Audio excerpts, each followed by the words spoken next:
Hi, I'm Dr. Shanique Wilson from Borland Groover. My office is located at Memorial as well as at Southside, and I do research within our Encore Borland Groover clinical research team. So I'm basically a double nurse. I went to Florida State for undergrad and then med school. I did my residency at University of Miami and then a GI fellowship at Mount Sinai in New York City. At Borland Groover Research, where you basically have this mission really to bring cutting edge treatments to the patient. I will say that Borland Groover Research is a little bit different compared to most private practices. A lot of times, to join in a research study, you have to be seen at an academic center. And many times, there's a lot of red tape to get our patients enrolled into these studies. And as some of you guys know, especially our patients who are already in clinical trials, it can be an economical decision, especially, as the drugs are typically covered and there's a stipend involved. And a lot of patients have access to kind of cutting edge drugs that are new and emerging in the market or drugs that have just come out, but we want to see if we can expand their uses. And a lot of times our patients have really been benefiting from that. Chief among them is our IBD patients. If you know, 20 years ago, IBD, we probably had 3 drugs and only 2 of them were biologics. Now we have a buffet of options. I don't personally have IBD, but I did train at Sinai where Dr. Crohn's invented or first categorized Crohn's disease in the early 1900s. So it's been something that's been a little bit near and dear to the heart. Again, we've watched patients for decades kind of suffer with this disease, and steroids at one point were our only and best option. And those of you who are family members of patients with ulcerative colitis or Crohn's, or those of you who have ulcerative colitis or Crohn's, you know how hard it is to be on steroids long term. There was a time when we had patients on steroids for years, and we just had to deal with those issues.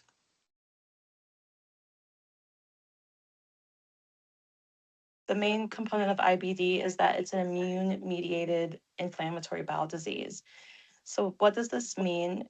It means that it's not just in the bowels, it's in the immune system. And it's described as a constellation of related conditions, a group of disorders linked by a shared immune mediated inflammatory mechanism. You can go to the next slide. So, immune mediated diseases, when we think of them, we can think psoriasis, rheumatoid arthritis, and IBD. Not a ton, but just enough where we see a lot of patients will have like both RA and IBD or psoriasis and IBD. And even though psoriasis is technically more prevalent, I think part of that is patients are more aware when they see skin lesions that something might be wrong.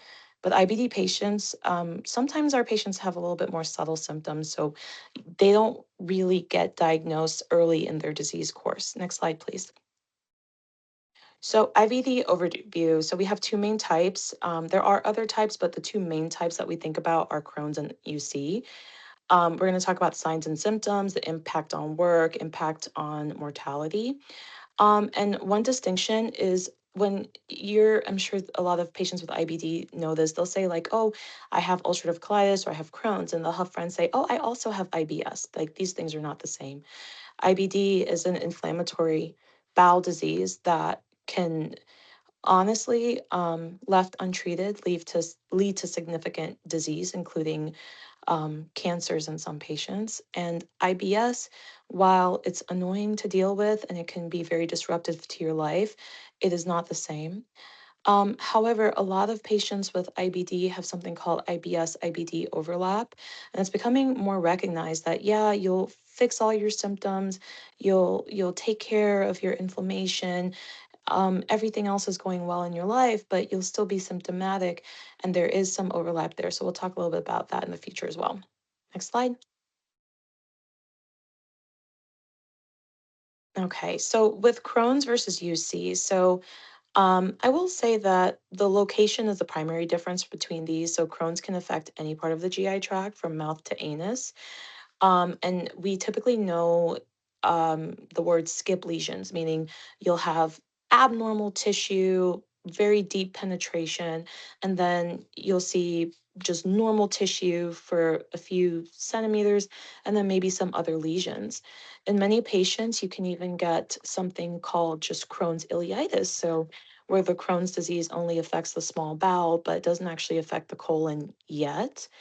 And then in other patients, you can have what we call perianal disease, where the Crohn's kind of invades into the rectum and to surrounding tissues, and you'll see those patients come in with fistulas and abscesses and those type of things. The serologic markers for Crohn's disease is pretty similar to that of UC. You can't really tell them apart from the serologic markers. Serologic meaning what's in the blood. So we test for this ASCA, but in many patients, whether it's there or not, we typically diagnose it mainly on biopsy. And then there are strong genetic factors that increase a patient's risk of this, like such as the NOD2 gene mutation, but not every Crohn's patient has that. And at this point, it hasn't really made it to prime time as like a way of genetic testing to see if you truly have Crohn's. An absence of this does not mean you don't have Crohn's. Now, UC is a little bit more interesting, though both are interesting, but UC primarily affects the colon starting in the rectum, and then it kind of works its way up, spreading from down below, so closer to the anus, going all the way up, and typically spares the small bowel. So you'll have full colonic involvement in the most severe cases, but the small bowel itself will not be involved. There are some rare cases where we get what we call backwash ileitis, where sometimes the last part of your small bowel can get inflamed, but that's due to just backwash of, inflammatory cells going from the colon back in, and not true Crohn's disease type inflammation. The depth of inflammation is less, so it's more superficial. That doesn't necessarily mean safer, right? Because sometimes our Crohn's disease patients and our UC patients will both have severe disease if left untreated. And while Crohn's disease will penetrate and you can get fistulas and strictures, you see, over the course of inflammation and healing courses, strictures can happen there as well. You just don't typically see fistulas or connections to other tissues or other organs nearby, which is one benefit. And again, the serologic markers include like this P ANCA, but we don't typically collect a P ANCA because an absence of a P ANCA doesn't mean you don't have UC. And of course, there's this genetic association, this HLA region variants and other genes. But like I said, there's no gene for either two that have made it to prime time.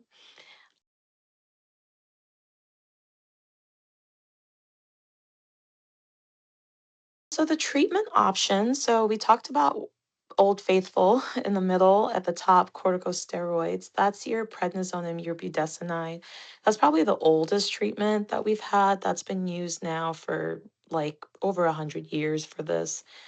You also have your salicylates, and those are your mesalamines, of course, and the benefit of these meds is if you have very early disease, specifically with UC, you can possibly just maintain on these drugs. Now, when we come to the immunomodulators, on the top right corner, those would be like the azathioprine, which is, I think, most patients will use that if they're using any immunomodulator. Those drugs are good in their own right. They're a little bit younger than the steroids, but we've been using them for well over, I'd say, about 70 years. Historically, what GIs would do is put a patient on prednisone and try to get to the lowest effective dose, and then put them on azathioprine to help. But of course, the further up you go, the more side effects you were having with these oral options. And then came biologics, which are the hallmark of therapy now, especially for moderate to severe disease. They have an excellent safety profile, especially when compared with some of the older stuff. And many of you guys probably know some of these drugs. We have our small molecules. This is newer. It's like the bottom middle slide. And this is for patients who have had issues with the biologics where, they've tried several and the biologics don't work for them. The small molecules typically are oral. That's why they're small molecules. So, biologics, the reason why many of them have to be injected or under the skin is because the molecule is so big that if you were to swallow it, your body would actually recognize it as a protein and just break it down. So we put it directly into the vein or under the skin to kind of bypass that, what we call first pass metabolism, where your body's like, oh, so and so's eating protein. Let me just break it down. Um, Now, the small molecules, they're small, so your body can just absorb them. But the level of immunosuppression, like how much we lower your immune system, does increase with that. And then, of course, there's surgical interventions. I would say that historically, surgical interventions would be used for more refractory cases, meaning those patients that just never responded to any of the drugs. And a lot of times, these patients are really, really, really sick, and sometimes they're in the ICU when going through this. I will say that depending on UC or Crohn's, you ask a gastroenterologist, you might get a different opinion. So, where I trained at Mount Sinai in New York City, I would say most people actually thought for Crohn's disease, specifically, if there was stricturing disease, early surgical intervention was actually superior to just treating and waiting. And for a lot of patients, that did help, especially, like I said, if you had stricturing disease. And then for ulcerative colitis, surgery is total colectomy and a J pouch, and that can be extremely life saving for patients, but life altering. Just having to live it with a new normal without your colon. I can say that since starting at Borland Groover, I've actually never sent someone for that. But there are cases where that is required to save a patient's life. But the benefit of these new modalities in terms of treatment is that we rarely have to go there anymore. Right now, the biologics are really holding a lot of patients at bay and getting them into remission. And that's kind of like the best part of UC and Crohn's is now is the time, if you're going to have it, now is the time to have it, not 50 years ago. Next slide, please. So let's talk about the benefits of participating in clinical trials. So clinical trials are just an amazing way to get access to kind of like the newest treatments on the market. A lot of patients are kind of like, well, I don't want to be a guinea pig and like what if? But the thing is, a lot of times when drugs first come out, it's our clinical trial patients that really have the access to like the newest and the best. And there are some drugs that are already approved for, let's say, a use in Crohn's disease, but now we're testing them in UC because we've seen just such a good response. Those type of drugs, the only way you would get it approved for your UC might be through a clinical trial. Um, Another aspect of our clinical trial research is that the medical care is free, and basically all monitoring related to the trial is free. I tell patients with ulcerative colitis and Crohn's that, this is an expensive disease. This is not a disease that we see in very poor countries compared to very wealthy countries. This is a disease of wealth, regardless of what your pockets look like. Um, and sometimes having access to the clinical trials can help ease the burden of having to pay for multiple colonoscopies or having to afford the medications. We also have the close monitoring team and specialized doctors and researchers. I can't say enough good things about what Cindy Buddha has done for our research team and kind of all the research staff. Um, and if nothing else, you're helping others by contributing to medical research. And every move of the needle kind of helps. not just you, but future IBD patients. Remember, like when I was in training, I think all we had was Remicade, Humira, and Stelara. And now we have so many others, just a buffet of options. And if you talk to one of our older partners, he'll tell you, I was the first doctor at Borland Groover to use this drug, and he's still practicing. And that can just, it helps you understand really how far we've come with these diseases. So, next slide. So we're currently enrolling only for a UC trial at Borland Groover. So we do have this moderate to severe ulcerative colitis trial. And we're looking for patients who have failed another treatment for UC. So, not like a new diagnosis, never tried anything, someone who's tried something and it didn't work. So, the trial details, we have a 2-year trial comparing OMVO with a new medication that's being under development. So, I don't believe that there is a placebo in this trial. You're going to end up in one arm. It's just whether you'll get the newest one or the newer one, because Omvo's still relatively new, but it has excellent data behind it. And next slide. And if you want to reach out to Encore Borland Groover Clinical Research, you can either email us or call us, and I'll give you guys a chance to screenshot that. And in the meanwhile, I'll also tell you in regards to your UC, just in case your GI hasn't told you, which I'm sure they have, but there's nothing that you've done to cause this. There wasn't something that you ate, there wasn't anything that you did, it wasn't your stress.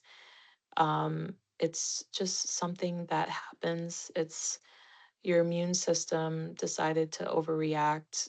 Um, and you're just going to work hard to get it back in line. But there's nothing that you did to cause this, and you'll do everything that you can to fix it.